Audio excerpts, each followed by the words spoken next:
नमस्कार, आप देख रहे हैं न्यूज 18 बिहार झारखंड का डिजिटल प्लेटफॉर्म। मैं हूं शुभी मिश्रा आपके साथ। पाकिस्तान के कराची शहर में बीते कुछ दिनों से जमीन लगातार हिल रही है और अब तक 19 छोटे छोटे भूकंप आ चुके हैं, जिनमें से कई का केंद्र मालिर और कोरांगी जैसे इलाके रह रहे हैं। ये वही इलाके हैं जहां से कुछ किलोमीटर की दूरी पर पाकिस्तान की परमाणु गतिविधियों से जुड़ी गोपनीय लोकेशंस की आशंका जताई जाती है। और ऐसे में सवाल उठ रहा है कि क्या पाकिस्तान के एटॉमिक अड्डे पर कोई बड़ा खतरा मंडरा रहा है। पहला झटका सोमवार आधी रात को दर्ज किया गया, जिसका केंद्र मालिर के नजदीक 40 किलोमीटर की गहराई में था और इसके बाद मंगलवार की सुबह तक 19 छोटे मोटे झटके महसूस किए जा चुके हैं और इनमें से कुछ झटकों की तीव्रता 3.4 तक रिक्टर स्केल पर मापी गई है, जो हल्के भूकंप माने जाते हैं।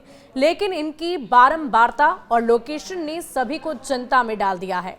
क्यों कांप रही है पाकिस्तान की धरती बार बार? दरअसल पाकिस्तान मौसम विभाग के सिस्मिक मॉनिटरिंग सेंटर के अनुसार इन सभी झटकों का मुख्य कारण कराची के लांघी फॉल्ट लाइन का सक्रिय होना है।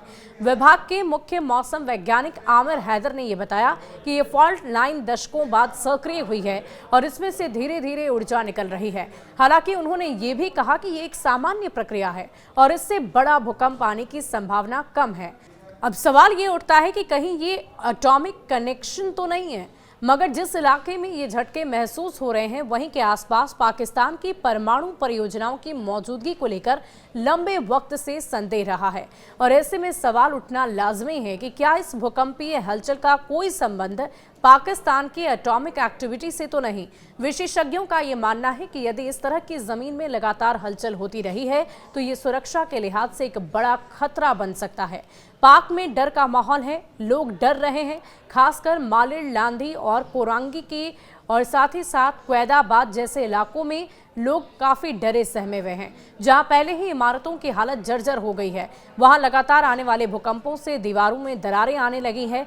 आम जनता की चिंता और भी ज्यादा बढ़ गई है कि कहीं ये झटके किसी बड़े खतरे की दस्तक तो नहीं दे रहे हैं। लोगों ने प्रशासन से इमारतों की मजबूती जांचने और भूकंप की स्थिति में बचाव के उपाय की मांग कर दी है। पाक हुकूमत ने भी अपील की है। फिलहाल पाकिस्तान सरकार और मौसम विभाग ने लोगों से घबराने की बजाय सतर्क रहने की अपील की। लेकिन यह भी तय है कि कराची का यह अचानक बना भूकंपीय केंद्र, जो परमाणु गतिविधियों के करीब है, आने वाले दिनों में और भी ज्यादा चर्चाओं में रहने वाला है। ये देखना दिलचस्प होगा कि पाकिस्तान इस संकट को किस तरह संभालता है और क्या ये केवल भूगर्भीय संकट है या इसके पीछे कुछ और छुपा हुआ है। ये तो वक्त ही बताएगा। शुक्रिया।